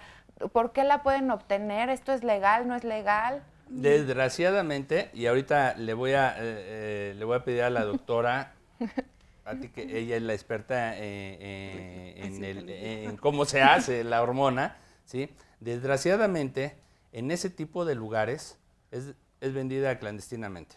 Es utilizada clandestinamente. ¿Es mercado negro, Es doctora? mercado negro. Existe mercado negro. Mire, la hormona de crecimiento es de una tecnología que se llama DNA recombinante. Eso significa, así en términos simplistas, que se toma una bacteria o una célula de mamífero, se le introduce material genético para producir una hormona la hormona de crecimiento, que a fin de cuentas es una proteína, como mencionaba el doctor Mercado Atri no hace mucho tiempo. Entonces, es exactamente igual a la humana, porque la información que se le introduce a esa célula, digo, a esa bacteria o a esa célula, es para hacer exactamente la cantidad de aminoácidos y en la misma secuencia que la hormona de crecimiento. Entonces, es una hormona humana, hormona de crecimiento humana biosintética, que la verdad, si bien hubo un tiempo en que solo ciertos laboratorios le empezaron a producir, esto fue a mediados de los 80s más o menos, con el tiempo pues se liberó la patente, ¿verdad? Eso quiere decir que ya hay también genéricos, si se puede decir de esa manera, ¿no? Que lo cual ha abaratado su adquisición. Entonces, van con el doctor Simi y presta maestro. Sí. Mire, no sé exactamente si ahí hay equivalente, pero hay genéricos o de marcas que no fueron los que establecieron la tecnología. ¿Y no está dentro de los medicamentos que se venden con receta tampoco? ¿No es controlado tampoco? No es controlado, exactamente. Ahora, la puedes adquirir sin receta médica y ese es el problema, ¿no? El problema de la similitud del producto con la hormona humana natural es ese. Y además otra cosa, ¿cómo lo detectan? No lo podemos ¿Y cómo puede uno demostrar que los índices que tiene ese ser humano al que se le hace el examen son por el medicamento, entre comillas, o son los naturales? Porque el problema es que bioquímicamente es idéntico. Sí, pero aquí el tener la sospecha, tenemos que invitar al paciente o el deportista a hacerse estudios de laboratorio. Ya encendidos esos focos amarillos, tenemos que irnos a pensar, por ejemplo, en un deportista que tiene una estatura elevada, que tiene una masa muscular ya más desarrollada, y decimos, bueno, ¿y por qué? La Chiquita Gómez, por ejemplo, eso no. La Chiquita González, no. Bueno, pues no le veo nada de acromegálico, pero cuando tenemos esa sospecha... ¿Chicharito todavía no es chicharote? Todavía no es chicharote. Cuando tenemos esa sospecha, pues obviamente tenemos que encaminar esos estudios a identificar, a ver si realmente es una hormona que está produciéndose endógena o está siendo introducida de manera inadecuada, ¿no? Ahora, doctor, yo respeto mucho su prudencia, pero ¿se puede invitar a un deportista que se haga las pruebas? Bueno, ¿o hay que hacer algunas otras cosas ad ovo?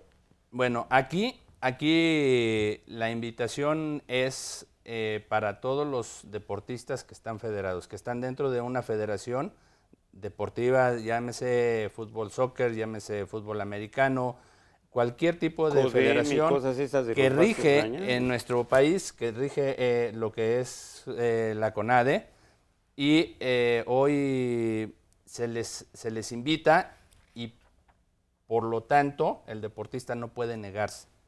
¿Sí? Se les pero invita, pero no se a puede la negar. gente que es amateur, a la gente que está dentro de los gimnasios, difícilmente. Ahí la invitación sería, doctor, y bueno, doctora, si nos ayudan a decirles las consecuencias que podrían tener para que entonces la invitación sería que no la usen. Claro, Claro. o sea, el abuso, bueno, como ya hemos platicado, ¿no? Genera muchas otras enfermedades, o sea, principalmente, o sea, cambios en la glucosa, en los triglicéridos que nos pueden generar más enfermedades, ¿no? Entonces hay que invitarlos, o sea, no es seguro usarlo si no es que tienes una deficiencia. La segunda, las consecuencias que vamos a tener a largo plazo, si en el uso inadecuado, pues nos van a llevar a adquirir otras enfermedades que pueden ser más graves, ¿no? Entonces, no es la hormona de la juventud, sí mejora la capacidad física, o sea, eso no lo podemos negar, pero sobre todo ahorita que decía, ¿no? O sea, los estudios que tenemos, vemos que a nivel de las células, mejora la célula, la función de la célula, ¿no? Y dicen que rejuvenece de alguna forma. Entonces, no se dejen llevar por la información que a veces no tenemos comprobada si en cierta forma o en cierta medida va a ser lo ideal a largo plazo. Hasta ahorita nadie ha hecho un estudio o no existe ningún estudio, ¿sí? Los estudios que más han durado con el uso de hormona de crecimiento en pacientes sanos han sido 6 meses, ¿sí? Y no los hemos seguido a largo plazo, esto es, y aparte con dosis obviamente controladas. Y vemos que tienen alteraciones en la glucosa que pueden llegar a tener una diabetes, de hecho, sí pueden llegar a tener alteraciones a nivel de nuestro hígado. ¿Por qué? Porque lo que produce la hormona de crecimiento es este factor, y ese factor de crecimiento sí está producido en nuestro hígado. Entonces ponemos a marchas forzadas a este órgano, ¿sí? Entonces hay que tener muchísimo cuidado, ¿sí? O sea, no hay que tomarlo a la ligera. Efectivamente puede tener efectos benéficos, ¿sí? Pero no en personas que no la requieren, ¿sí?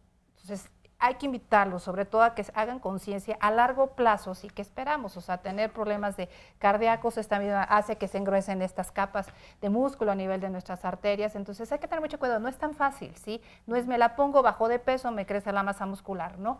Y luego te la dejas de aplicar, ¿y qué sucede? Pues ahora hay otra cosa está. que habría que preguntarle a los especialistas. Si un tumor benigno o maligno son un grupo de células en crecimiento, claro. ¿Qué pasa si hay inespecificidad de la hormona para tener como blanco solamente los huesos largos, por ejemplo? ¿Qué pasa si alguien con un tumor, digamos una persona de la tercera edad, siente debilidad, cansancio, agotamiento, pérdida de masa muscular, etcétera, que pueden ser absolutamente normales por la edad, y decide, o alguien, un médico, decide que le pongan hormona de crecimiento para que se sienta mejor? Pues yo creo que el tumor también puede crecer o va a crecer. Claro, los estudios nos han dicho que, bueno, incluso en pacientes acromegálicos tenemos, o sea, mayor incidencia de cánceres a nivel de colon. Sí, ya lo decía el doctor Mercado, o sea, esta hormona tiene receptores, tiene quien la capte en todo el cuerpo. Entonces, obviamente, si nosotros tenemos el desconocimiento de que hay una célula, ¿sí?, precancerosa o precancerígena, ¿sí?, y no lo conocemos, si damos hormona de crecimiento, podemos tener, o sea, una respuesta inadecuada, ¿no?, en favorecer el crecimiento de esta enfermedad. Insisto muchísimo, tampoco hay estudios, o sea, que nos digan exactamente, o sea, si fue por el uso de la hormona de crecimiento, sí, pero sí podemos invitar a la gente que si sabe que tiene antecedentes en la familia, sí, o tiene ya una lesión conocida, no sé, a nivel de tiroides, a nivel de pulmón, o sea, lesiones que pueden pasar a ser ya un cáncer, pues evitar el uso de estas sustancias, ¿no? Aquí hay una llamada, dice que es diabético, está bajo de peso y quiere preguntar si la hormona del crecimiento le puede ayudar a subir de peso. Bueno, nuevamente insistiendo, o sea, la hormona de crecimiento, si la vamos a utilizar es porque vamos a justificar que realmente no se está produciendo. Y así como tenemos una prueba específica para hacer en acromegálicos o en niños, o sea, que hacemos sus placas, hacemos sus resonancias, hacemos sus mediciones, demás, también para los pacientes que tienen una deficiencia, tenemos estudios, y ese estudio no se hace ni con una tira reactiva, se hace en el hospital porque hay que colocar insulina al paciente para lograr que se baje la glucosa y como respuesta se secrete la hormona del crecimiento. Si nosotros tenemos una prueba, sí, que la hacemos con una glucosa, porque la glucosa tiene que llegar hasta 40. Quienes son pacientes diabéticos y saben tener una glucosa de 40, tiene muchos malestares, tiene muchísimas incomodidades y aparte puede tener complicaciones que pueden llevar hasta la convulsión del paciente o una hipoglicemia muy grave. ¿Le parece si nos quedamos con eso, doctora? Y regresando del corte nos termina toda esta información para que la gente se quede con nosotros y conozca que sí hay complicaciones por este uso indiscriminado de la hormona del crecimiento. Vámonos con eso en corte.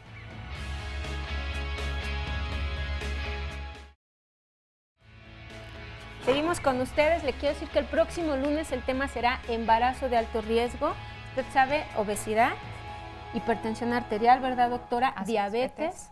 La edad también, después de los 40 años, pueden ser factores de riesgo para un embarazo, pues valga la redundancia, de alto riesgo. Entonces hay que tener muchísimo cuidado, hay que tener información y el próximo lunes los especialistas que vamos a invitar le van a dar toda la información sobre este tema, así que no se lo pierda. Si quiere usted participar, se puede comunicar a los teléfonos que aparecen en pantalla.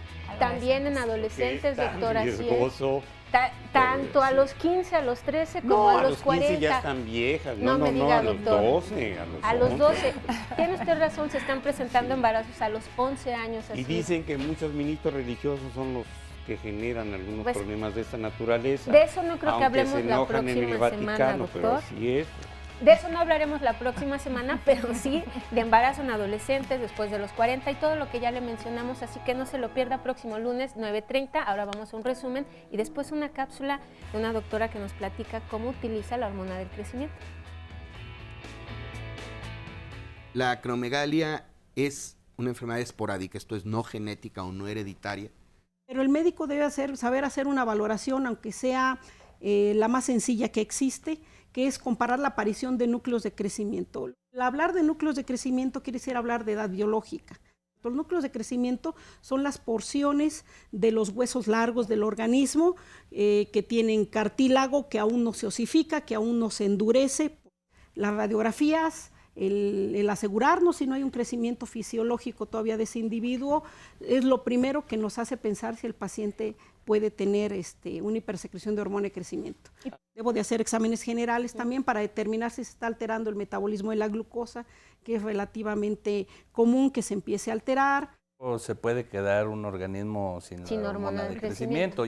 El organismo deja de utilizarla porque ya creció en su totalidad. En las etapas de los adultos, ¿sí?, la cantidad o la necesidad de hormona de crecimiento no es la misma que en un adolescente.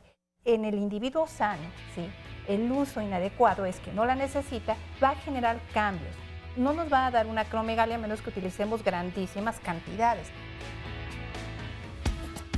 Soy médico con una profesión estresante, con actividades a veces nocturnas, por las guardias y todas esas cosas. Tengo 50 años. Estos fueron los síntomas: cansancio, disminución en el rendimiento en el ejercicio, en las actividades diarias. Ya ganaba peso con suma facilidad y pensé que tenía hipotiroidismo, pensé que tenía yo anemia, pensé que no estaba durmiendo bien, que tenía trastornos en las hormonas, pero pues nada de eso fue. Me empezaron como a los 35. Ya lo había leído antes y conforme pasa la edad, pues todos sabemos que la producción de hormona de crecimiento disminuye. Y son síntomas que comparten los niños con insuficiencia renal y los pacientes con insuficiencia renal. Yo soy nefróloga. Entonces, bueno, ya lo había detectado y después lo comenté con algún compañero mío. En los adultos generalmente es por el proceso de envejecimiento. En los niños y en otro tipo de pacientes es debido a las enfermedades, pero no, yo soy una persona sana, salvo por estas deficiencias que se pueden presentar en los adultos. El tratamiento es la reposición de la hormona. Todas las otras teorías de que hay aminoácidos que favorecen la producción, pues no, ya para cuando tenemos cierta insuficiencia hormonal o cierta insuficiencia gonadal, de alguna glándula, hay que sustituirla. El tratamiento de sustitución de hormona de crecimiento es de por vida en los adultos que se demuestra deficiencia. Al principio, como es una hormona, una proteína puede dar un cuadro como gripal o una sensación de cansancio que se va quitando conforme pasan los días. Tiene otros efectos secundarios que se tienen que demostrar por exámenes de laboratorio. Para esto, pues hay que complementar el tratamiento con la dieta, con el ejercicio, dejando de fumar, buscar los antecedentes de cánceres en la familia y demás para poderla prescribir. También desencadena intolerancia a la glucosa. En las gentes con antecedentes de diabetes tienen que estar pendientes de eso, la dieta y el chequeo Entonces son los sujetos en los que de repente no se daría el tratamiento de sustitución. A la sustitución de cualquier hormona o de cualquier sustancia siempre debe ser vigilada pues, por el experto. La hormona de crecimiento debe tener cierta conservación, cierta dosis de aplicación y debe de seguir con vigilancia cada 6 meses o cada año. Bueno, pues estamos en la recta final del programa. Yo quisiera conocer no solamente lo que nos están enviando nuestros teleauditores, sino aquí hay médicos jóvenes, aquí hay pacientes, hay personas familiares de pacientes y pues la oportunidad de preguntar. Aquí la señora tenía una duda respecto a la nutrición. Como nosotros presentamos problemas en metabolismo, ¿cuál es la alimentación que deberíamos de tener? En el caso de la acromegalia, si hay alguna alimentación específica. Yo creo como que en el caso de todas las enfermedades, una alimentación saludable, que como siempre les digo, explicar eso en 5 minutos es complicado, ¿no? Pero erradicar los malos hábitos, y yo creo que sí es fácil eso. Generalmente el ayuno prolongado, los ayunos prolongados es algo que no nos favorece. Con acromegalia, sin acromegalia, con diabetes, para todas las enfermedades siempre pedimos que por favor los ayunos prolongados lo único que van a hacer es que después nosotros tengamos un atracón. Y ese atracón, ¿qué va a hacer? Pues va a generar, o sea, que se eleven nuestros niveles de glucosa. Si nosotros tenemos ya un organismo que tiene dificultad para manejar adecuadamente esa glucosa, pues vamos a empezar a tener complicaciones desde los mismos niveles de glucosa sanguíneos, como la elevación de algunas grasas que se van a pegar en todo nuestro organismo. Entonces, básicamente es tratar de mantener un peso saludable, ¿cómo? Procurando hacer 5 comidas al día, pequeñas cantidades.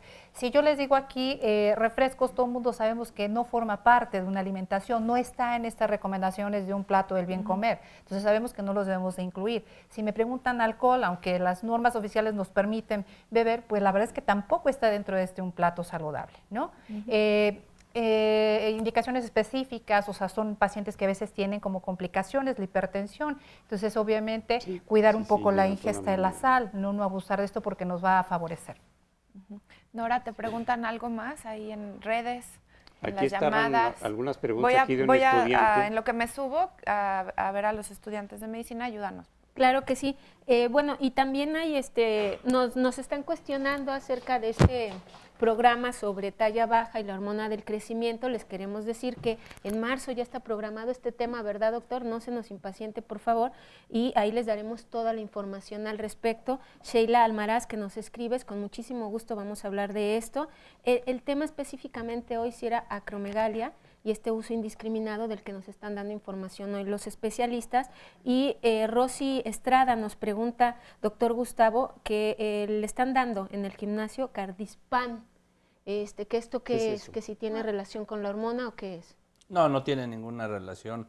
El Cardispan es una sustancia que se utiliza para mejorar el metabolismo nada más, pero no tiene ninguna relación con la hormona de crecimiento. Se llama levocarnitina. Levocarnitina. ¿Y tiene algún problema, ya que nos están preguntando si lo utiliza también? No, claro, o sea, bueno, el especialista podrá completarles un poquito más de esto. Sí. Pero la levocarnitina es un metabolito que acelera lo que se llama beta oxidación de las grasas, pues, o sea, aumenta lo que se llama lipólisis, la degradación de grasas en general, pone mayor disponibilidad de estas grasas como fuente de energía. Entonces, suele recomendarse, por ejemplo, en el deportista, con la finalidad de aumentar su capacidad de trabajo muscular, porque, bueno, es poner una fuente de energía extra en el momento. Entonces, es de utilidad, pero en el atleta que hace ejercicio, el Cardispan, o sea, bueno, es una marca comercial, ¿no? Pero la levocarnitina incluso puede utilizarse o se utiliza en otro tipo de patologías musculares. Un reumatólogo podría explicarle o extenderse un poco más. Doctor Gustavo, lo que sí, una recomendación, ya estamos terminando el programa, una recomendación, porque a pesar de todo lo que nos dicen los especialistas en los gimnasios, de verdad que esto es el pan de cada día, desafortunadamente. Entonces, ¿cómo empezar? Y sí tomar la determinación de hacer ejercicio, pero a partir de lo que tenemos, de nuestro estado de salud actual, ¿cómo hacerle? A ver si con esto, pues ahora sí, como dicen coloquialmente, nos cae el 20 a todos y sí nos movemos, pero no con esta sustancia, sino nosotros nada más. Bueno, yo creo que lo más importante es promover la salud nosotros como especialistas siempre vamos a recomendar un chequeo previo a la iniciación de una actividad física. En ese chequeo nosotros nos vamos a percatar de en qué condiciones está cada individuo, para que podamos nosotros someterlo a las diferentes cargas a las cuales puede soportar. Es decir, si nosotros vemos a una persona con un buen trabajo, con una buena capacidad muscular, con un buen sistema cardiovascular, pues obviamente lo vamos a ir introduciendo a la actividad física progresivamente, porque aquí creen que por el uso de algunas sustancias podemos empezar. El ejercicio es como una escalera. Hay que subir el escalón 1, después el 2, después el 3, ¿sí? Y mucha gente en los gimnasios, el que inicia una actividad física, que es en el mes de enero, ¿verdad? Con los buenos propósitos, para bajar de peso. Llegan con su ropa nueva y los quieren introducir, pero no subiendo los primeros escalones, sino subiendo ya, iniciando en el escalón 5, en el escalón 6. Y ahí es donde, obviamente, el deportista en ese momento se ausenta del gimnasio. ¿Por qué? Porque las cargas no fueron las adecuadas. Entonces, lo que yo les recomiendo es siempre acérquense a un especialista, a una persona que les pueda orientar, no desorientar. Desgraciadamente, hay mucha gente dentro de los gimnasios que cree saber cómo se deben de utilizar estas sustancias y la usan de manera incorrecta. Y es lo que trae las consecuencias. Alteraciones en todo el metabolismo, lesiones en el riñón, los músculos, no por verse muy voluminosos, es una persona sana. Muchas veces lo sano no se manifiesta de esa manera en el volumen muscular, ¿sí? Se manifiesta en la calidad de vida que llevamos, se manifiesta en el trabajo, se manifiesta en el entorno familiar, se manifiesta en el entorno social, ¿verdad? Y la productividad que también nosotros realizamos, porque no es lo mismo que yo tenga una masa muscular excesiva y que camine lento porque mis músculos están deteriorados, ya están lastimados de tantas sustancias que se han consumido. Entonces, aparentemente es gente grande, muscularmente hablando, pero desgraciadamente su metabolismo, su organismo está deteriorado. Y empezar poco a poco, ¿no? Con pequeños propósitos para ir alcanzando las metas en cuanto al ejercicio se refiere. Aquí, ayúdame a ponerte de pie. ¿Cuál es tu nombre? Guadalupe. Lupita, tienes una pregunta. Sí, con respecto a la cápsula que vimos, tenía la duda si existe algún diagnóstico diferencial o alguna otra cosa que pudiéramos pensar, que el diagnóstico fuera deficiencia de la hormona de crecimiento. ¿A qué cápsula te refieres, Violeta? ¿La de la doctora? La última. El problema es que es igual, o sea, la deficiencia de la hormona de crecimiento tiene unos datos clínicos no específicos, entonces se pueden confundir desde problemas de hipotiroidismo, problemas de depresión, ¿sí? Trastornos en las mujeres, de cambios hormonales, cuando empezamos con problemas previos a la premenopausia, ¿sí? Entonces podemos confundirlos, ¿no? Entonces hay que ir descartando al igual, o sea, si tú tienes un perfil tiroideo y tienes una paciente con colesterol normal, alterado, y empiezas a buscar una de las pruebas, pues es hacer igual su supresión de glucosa con insulina para determinar sus niveles que están produciendo de hormona de crecimiento. Gracias. Acá tengo también a la señora que nos quiere hacer un comentario. Buenas tardes. Yo soy maestra jubilada, maestra de primaria, y estuve en el Comité Olímpico. Fui entrenador de tiro con arco, Comité Olímpico. Entonces, lo que recomendaba tanto a mis niños como a mis alumnos grandes es que desconocemos las cosas, y cuando las desconocemos, lo mejor es preguntar, como los chiquitos, como los bebés. ¿Por qué? Nosotros hacemos cosas porque nos lo dijo el vecino, la amiga, o porque nos lo sugiere el entrenador X que no tiene tal preparación. Cuando nosotros no tenemos esa educación buena, preguntemos 2 o 3 veces, y si coinciden las 3 veces sobre la respuesta que queremos, es que está bien, y si dudamos, pues consultamos una 4ª, porque desgraciadamente hasta el mismo médico, la misma maestra de primaria, el mismo entrenador olímpico, hace cosas que no debe hacer. Y más cuando está en riesgo nuestra salud, ¿verdad? Pues claro. tener más maestra, cuidado. Doctor, y ojalá hubiera médicos del deporte en todos los gimnasios, pero no hay, ¿verdad, doctor? Eso es lo ideal, ¿eh? Eso realmente es lo ideal.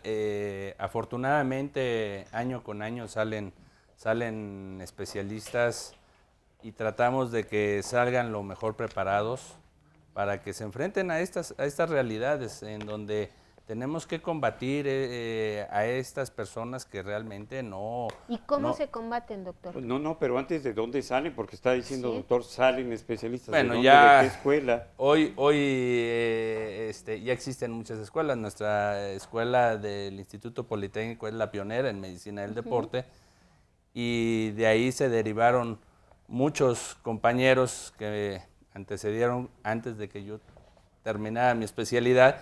Y aquí en el Instituto Politécnico hay escuela, en la UNAM hay escuela, en Monterrey, en Sinaloa, en muchas partes hay escuelas en medicina del deporte. Entonces, hoy está creciendo mucho la comunidad de médicos del deporte.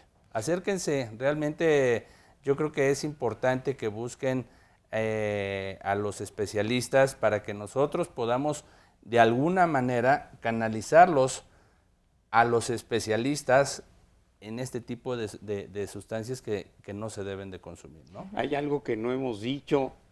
¿Dónde van todas estas personas que amablemente nos han acompañado el día de hoy? ¿Dónde está la asociación? Es un ¿Cómo grupo de se puede apoyo. llegar? ¿Cuánto cuesta? ¿De quién depende? Doctor, nosotros somos un grupo de apoyo que estamos apenas iniciando como una asociación con la finalidad de brindarle apoyo a la comunidad de acromegalia. Nos reunimos una vez al mes y nos apoyan terapeutas y algunas veces médicos con la finalidad de irnos orientando más hacia dónde podemos acudir, a qué hospitales, y como a nosotros emocionalmente es el punto más vulnerable para nosotros, nos apoyamos mucho en terapeutas. ¿Tienen algún correo, algún teléfono? El correo es luminosagomez@yahoo.com.mx, su servidora, y un celular que es donde... Si quieres, bueno, dilo rapidísimo, si no lo tenemos en la página de todas formas. 55 45 36 17 67. Con todo gusto a las personas que estén interesadas ahí les podamos brindar apoyo. Muchas gracias. Cualquier cosa lo ponemos en la página y ahí está en las redes. Doctor, nos Bueno, vamos. a nuestros amabilísimos participantes, a nuestros invitados, médicos especialistas, y a ustedes que desde su domicilio están aprendiendo con nosotros. Muchísimas gracias, que tengan un buen día. Gracias.